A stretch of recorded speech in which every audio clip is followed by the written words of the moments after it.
Hey guys, in this video I will show you how to scan a Word document into editable text on iPhone. Alright, let's begin. To start, open the Notes app on your iPhone.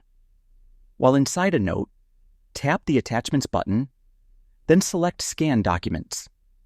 Position your camera so the entire document fits within the screen. The app will automatically detect and scan it. Once scanned, you can tap Save or continue scanning more pages if needed.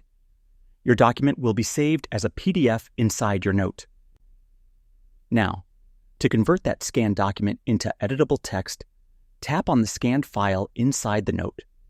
Tap the Share button at the top right and select Copy Text. The iPhone will use optical character recognition to extract the text from your scan.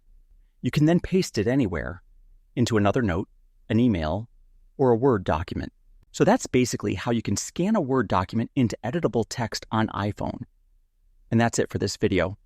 If you find this helpful, consider subscribing and giving this a big thumbs up.